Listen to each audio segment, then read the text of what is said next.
നല്ലൊരു വിശുദ്ധ ജീവിതം നയിക്കണമെങ്കിൽ ദൈവത്തിൻ്റെ ആത്മാവ്, പരിശുദ്ധാത്മാവ് നമ്മെ സഹായിക്കാതെ ഒരു വിശുദ്ധമായ ജീവിതം നയിക്കാനായിട്ട് നമുക്ക് പറ്റില്ല. നമ്മുടെ നാവിനെ നിയന്ത്രിക്കണമെങ്കിൽ, വാക്കുകളെ നിയന്ത്രിക്കണമെങ്കിൽ കർത്താവിൻ്റെ പരിശുദ്ധാത്മാവ് നമ്മെ സഹായിക്കണം. അത് കർത്താവിൻ്റെ പരിശുദ്ധാത്മാവ് എത്രമാത്രം നമ്മിൽ നിറയുന്നുവോ, ആത്മാവ് നമ്മൾ ശക്തി പ്രാപിക്കുന്നുവോ, അതനുസരിച്ച് മാത്രമേ ഒരു വിശുദ്ധ ജീവിതത്തിലേക്ക് നമുക്ക് കടന്നു വരുവാനായിട്ട് സാധിക്കത്തുള്ളൂ. ഒരു വിശുദ്ധ ജീവിതം നയിക്കുവാൻ ആഗ്രഹിക്കുന്ന വ്യക്തി തൻ്റെ ജഡത്തെ ശക്തമായിട്ട് നിയന്ത്രിക്കണം. പൗലോസ് അപ്പോസ്തലൻ പറയുന്നുണ്ട്, സുവിശേഷം പ്രസംഗിക്കുന്ന ഞാൻ തിരസ്കൃതനാകാതിരിക്കുന്നതിന് വേണ്ടി എൻ്റെ ശരീരത്തെ കർശനമായി ഞാൻ നിയന്ത്രിച്ച് കീഴടക്കുന്നു. 1 കൊരിന്തോസ് 9:27. മറ്റുള്ളവരോട് സുവിശേഷം പ്രസംഗിച്ച ഞാൻ ദൈവസന്നിധിയിൽ തിരസ്കരിക്കപ്പെടാതിരിക്കാൻ വേണ്ടി ഞാൻ എൻ്റെ ശരീരത്തെ കർശനമായിട്ട് നിയന്ത്രിച്ച് കീഴടക്കുന്നു. എൻ്റെ ശരീരത്തെ ഞാൻ കർശനമായി നിയന്ത്രിച്ചു കീഴടക്കുന്നു എന്ന് പറഞ്ഞാൽ എൻ്റെ ശരീരത്തിലുള്ള അവയവങ്ങളെ കർശനമായിട്ട് ഞാൻ നിയന്ത്രിച്ച് കീഴടക്കുന്നു. നമ്മുടെ ചിന്തകളെ, ഭാവനകൾ നമ്മൾ നിയന്ത്രിക്കണം. നമ്മുടെ കണ്ണുകളെ നമുക്ക് നിയന്ത്രിക്കാൻ സാധിക്കണം.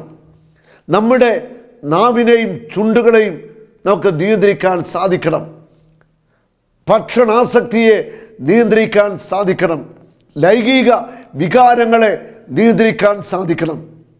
അപ്പോസ്തലൻ പറയുന്നു, എൻ്റെ ശരീരത്തെ ഞാൻ കർശനമായിട്ട് നിയന്ത്രിച്ച് കീഴടക്കുന്നു.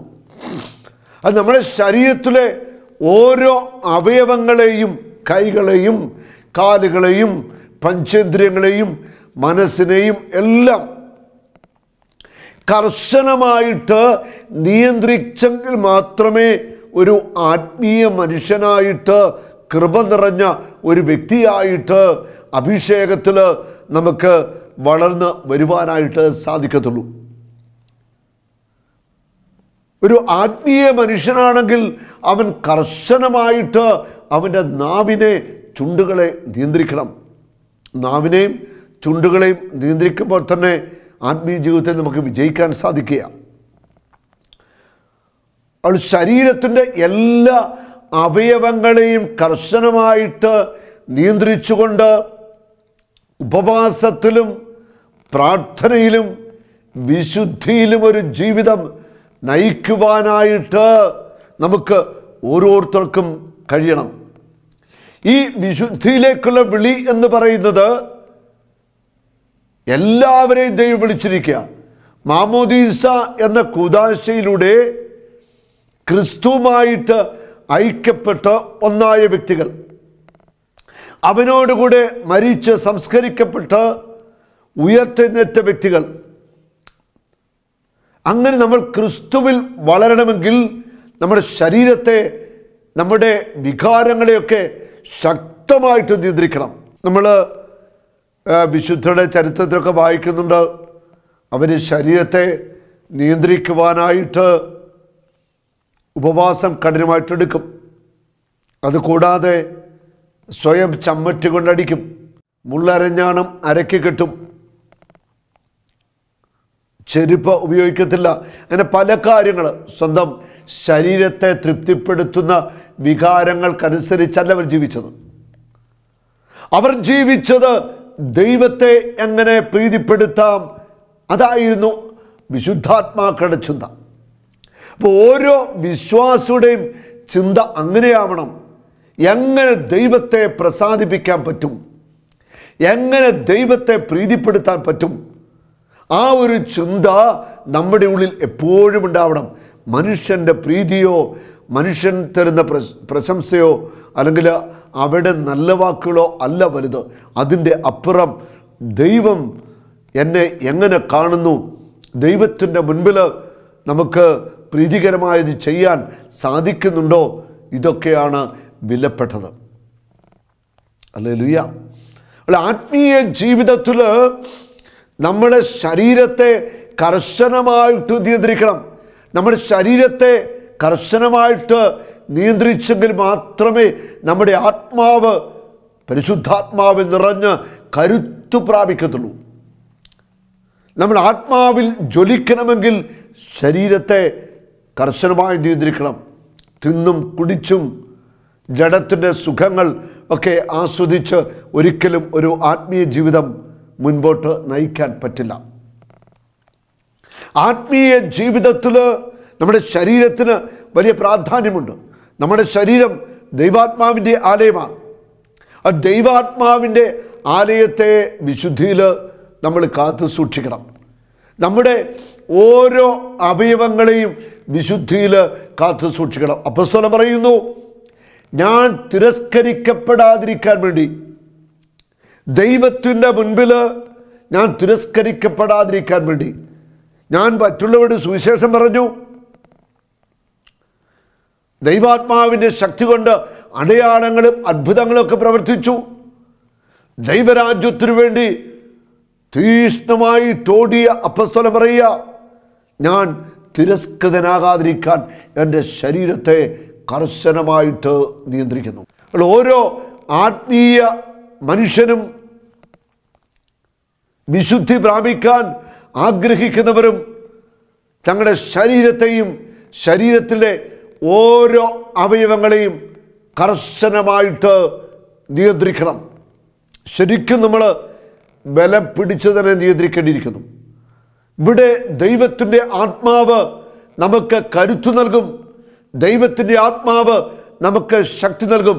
ദൈവത്തിൻ്റെ ആത്മാവിൻ്റെ സഹായം കൂടാതെ നമ്മുടെ ശരീരത്തെയോ മനസ്സിനെയോ ശരീരത്തിൻ്റെ അവയവങ്ങളെയൊക്കെ നിയന്ത്രിക്കുക എളുപ്പമല്ല. ദൈവത്തിൻ്റെ ആത്മാവിനോട് തീഷ്ണമായിട്ട് പ്രാർത്ഥിക്കുക. നാവിനെ വളരെ സൂക്ഷിക്കുക. സഹോദരനെ ഭോഷ എന്ന് വിളിച്ചാൽ നരകത്തിലേക്ക് നീ പോകേണ്ടി വരും. അത് നമ്മുടെ വാക്കുകൾ നമ്മൾ നിയന്ത്രിക്കുക. ആരെയും മോശക്കാരായി, ഭോഷന്മാരായി, വിഡ്ഢികളായി, വില കുറഞ്ഞവരായി നമ്മൾ കാണുവാനായിട്ട് പാടില്ല. നിങ്ങളുടെ സഹോദരങ്ങളെ നിങ്ങളെക്കാൾ ശ്രേഷ്ഠരായി കരുതാനാ ദൈവത്തിൻ്റെ വചനം പഠിപ്പിക്കുന്നത്. മറ്റുള്ളവരെ ശ്രേഷ്ഠരായിട്ട് കരുതണം. നമ്മൾ വിധിക്കുന്ന വിധിയാൽ തന്നെ നമ്മൾ വിധിക്കപ്പെടും. അവിടെ ആരെയും വിധിക്കുവാൻ നമുക്ക് അവകാശമില്ല. എല്ലാവരെയും ശ്രേഷ്ഠരായി നല്ലവരായിട്ട് നമുക്ക് കരുതാം. നമുക്ക് അവരെ ബഹുമാനിക്കാം, ഹൃദയത്തിൽ സ്നേഹിക്കുകയും ചെയ്യാം. നീ ബലിപീഠത്തിൽ കാഴ്ച അർപ്പിക്കുമ്പോൾ നിന്റെ സഹോദരന് നിന്നോട് എന്തെങ്കിലും വിരോധം ഉണ്ടെന്ന് അവിടെ വെച്ചോർത്താൽ കാഴ്ചവസ്തു അവിടെ ബലിപീഠത്തിന് മുമ്പിൽ വെച്ചിട്ട് പോയി സഹോദരനുമായിട്ട് രമ്യതപ്പെടുക, പിന്നെ വന്ന് കാഴ്ച അർപ്പിക്കുക. നീ ദൈവത്തിന് കാഴ്ച അർപ്പിക്കുന്നുവെങ്കിൽ, നീ ദൈവത്തിന് ബലി സമർപ്പിക്കുന്നുവെങ്കിൽ നിന്റെ ഹൃദയത്തിൻ്റെ ഉള്ളിൽ വിദ്വേഷവും വെറുപ്പും അശുദ്ധിയും ആസക്തികളും വൈരാഗ്യവും ഒക്കെയാണെങ്കിൽ നീ അശുദ്ധനാ. നിന്റെ ബലികളും കാഴ്ചകളും ദൈവത്തിന് പ്രീതികരമായിരിക്കത്തില്ല. ബലി അർപ്പിക്കുന്നതിന് മുൻപ്, നീ ദൈവത്തിന് എന്തെങ്കിലും കാഴ്ചയായി കൊടുക്കുന്നതിന് മുൻപ് നിന്റെ ഹൃദയത്തെ നീ ശുദ്ധീകരിക്കണം. ദൈവം നോക്കുന്നത് നമ്മുടെ ഹൃദയത്തിലേക്കാണ്. നമ്മുടെ ഹൃദയമാണ് ദൈവം കാണുന്നത്. പുറമേയുള്ള ആധ്യാത്മികതയുടെ പരിവേഷമല്ല. ആധ്യാത്മികതയുടെ ഷോ കാണിക്കുന്നവരുണ്ട്, അതല്ല. അതിൻ്റെ അപ്പുറം നമ്മുടെ ഹൃദയത്തിൻ്റെ ഭാവങ്ങൾ, ഹൃദയത്തിൻ്റെ നൈർമല്യം, ഹൃദയത്തിൻ്റെ വികാരങ്ങൾ, ഹൃദയത്തിൻ്റെ പരിശുദ്ധിയാണ് ദൈവം കണ്ടുകൊണ്ടിരിക്കുന്നത്. ഹൃദയ വിശുദ്ധിയുള്ളവർ ഭാഗ്യവാന്മാർ. എന്തുകൊണ്ടെന്നാൽ അവർ ദൈവത്തെ കാണും. മത്തായി 5:8. അവൾ ഹൃദയത്തിൻ്റെ വിശുദ്ധി നീ കാഴ്ച അർപ്പിക്കുമ്പോൾ നീ ബലിയർപ്പിക്കുമ്പോൾ നിന്റെ ബലി ദൈവസന്നിധിയിൽ സ്വീകാര്യമാകണമെങ്കിൽ നിന്റെ ഹൃദയത്തിൻ്റെ വിശുദ്ധിക്ക് ഒന്നാം സ്ഥാനമുണ്ട്. ഹൃദയവിശുദ്ധിയില്ലാത്തവരുടെ ബലികൾ ദൈവത്തിന് സ്വീകാര്യമല്ല. ഹൃദയവിശുദ്ധി ഇല്ലാത്തവരുടെ കാഴ്ചകൾ, നിങ്ങൾ എന്ത് കാഴ്ച ദൈവത്തിന് കൊടുക്കുന്നോ ആ കാഴ്ചകൾ അശുദ്ധമാണ്. ജ്ഞാനത്തിൻ്റെ പുസ്തകത്തിൽ നാം വായിക്കുന്നുണ്ട്, വിശുദ്ധമായവ വിശുദ്ധിയോടെ ചെയ്യുന്നവർ വിശുദ്ധരായിത്തീരും. ആ ബലിയർപ്പണം എന്ന് പറയുന്നത് ഏറ്റവും വിശുദ്ധമായിട്ടുള്ള കാര്യമാണ്. അത് വിശുദ്ധമായവ വിശുദ്ധിയോടെ നമ്മൾ ചെയ്യണം. ആ വിശുദ്ധി എന്ന് പറയുന്നത് നമ്മുടെ ശരീരത്തിൻ്റെയും മനസ്സിൻ്റെയും ആത്മാവിൻ്റെയും ഒക്കെ വിശുദ്ധിയാണ്. ഒരു വ്യക്തി എന്ന നിലയ്ക്ക് എത്രമാത്രം വിശുദ്ധിയിൽ ആയിരിക്കാമോ അത്രമാത്രം വിശുദ്ധിയിലായിരിക്കണം. ജ്ഞാനത്തിൻ്റെ പുസ്തകം 6:10-11 വിശുദ്ധമായവ വിശുദ്ധിയോടെ ചെയ്യുന്നവർ വിശുദ്ധരാകും. ബലിയർപ്പിക്കുമ്പോൾ, കാഴ്ച അർപ്പിക്കുമ്പോൾ, ദൈവത്തെ സ്തുതിക്കുമ്പോൾ, ആരാധിക്കുമ്പോൾ, പ്രാർത്ഥന ചൊല്ലുമ്പോൾ നമ്മൾ ഹൃദയത്തിൻ്റെ വിശുദ്ധിയിൽ ആയിരിക്കണം. അവ അഭ്യസിക്കുന്നവൻ രക്ഷ കണ്ടെത്തും. എൻ്റെ വചനങ്ങളിൽ അഭിലാഷമർപ്പിക്കുവിൻ, അവയോട് തീവ്ര അഭിനിവേശം കാണിക്കുവിൻ, നിങ്ങൾക്ക് ജ്ഞാനം ലഭിക്കും. നിങ്ങൾക്ക് ജ്ഞാനം ലഭിക്കണമെങ്കിൽ വചനത്തോടുള്ള തീവ്രമായ ഒരു അഭിനിവേശം ഉണ്ടാവണം.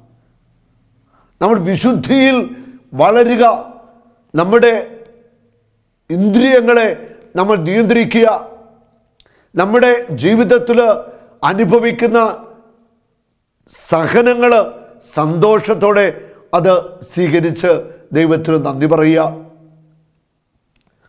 നിന്റെ കാഴ്ചകളും ബലികളും ദൈവത്തിൻ്റെ മുൻപിൽ പ്രീതികരമാകണമെങ്കിൽ ആദ്യം നീ നിന്റെ സഹോദരനുമായിട്ട് രമ്യതപ്പെട്ടുകൊള്ളുക. സഹോദരനുമായിട്ട് രമ്യതപ്പെടാതെ ദൈവമായിട്ടൊരു ബന്ധമില്ല. സഹോദരനുമായിട്ടുള്ള സ്നേഹത്തിൻ്റെയും ഐക്യത്തിൻ്റെയും ആ ബലമാണ് ദൈവമായിട്ടുള്ള ആഴമായ ബന്ധമെന്ന് പറയുന്നത്. സഹോദരനെ വെറുക്കുന്നവൻ കൊലപാതകിയാണ്.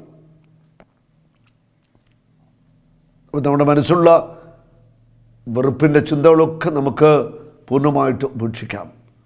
സഹോദരനെ സ്നേഹിക്കുന്നവൻ ദൈവത്തെ സ്നേഹിക്കുന്നു. നീ ദൈവത്തെ സ്നേഹിക്കുന്നു എന്ന് പറയുന്നു, പക്ഷേ സഹോദരനെ വെറുക്കുന്നു എങ്കിൽ നീ കള്ളനാണ്. ദൈവത്തെ സ്നേഹിക്കുന്ന മനുഷ്യൻ സഹോദരനെയും സ്നേഹിച്ചിരിക്കും. അത് നമുക്ക് സ്നേഹത്തിൻ്റെ വലിയ മനുഷ്യരായിട്ട് മാറാം.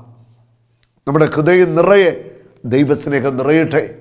പിതാവായ ദൈവം പരിശുദ്ധാത്മാവിലൂടെ ദൈവത്തിൻ്റെ സ്നേഹം നമ്മളിലേക്ക് ചൊരിയട്ടെ. റോമ 5:5 ദൈവസ്നേഹത്താൽ നിറഞ്ഞ് നമുക്ക് എല്ലാവരെയും സ്നേഹിക്കാം. നീ ബലിയർപ്പിക്കുമ്പോൾ, കാഴ്ച അർപ്പിക്കുമ്പോൾ നിൻ്റെ ഹൃദയം ശുദ്ധമായിരിക്കട്ടെ. നിൻ്റെ ശരീരത്തെയും മനസ്സിനെയും പഞ്ചേന്ദ്രിയങ്ങളെയും കർശനമായിട്ട് നിയന്ത്രിച്ച് കർത്താവിനോട് ചേർന്ന് നിൽക്കുക. കർത്താവിൻ്റെ ആത്മാവ് ഞങ്ങളെല്ലാവരെയും ബലപ്പെടുത്തട്ടെ. വലിയ കൃപ കൊണ്ട് ഞങ്ങളെ എല്ലാവരെയും പരിശുദ്ധാത്മാവ് നിറയ്ക്കട്ടെ. നമുക്കൊരു നിമിഷം പ്രാർത്ഥിക്കാം. കർത്താവേ, ഈ വചന ശുശ്രൂഷയിൽ പങ്കെടുത്ത എല്ലാ വ്യക്തികളെയും അനുഗ്രഹിക്കണമേ.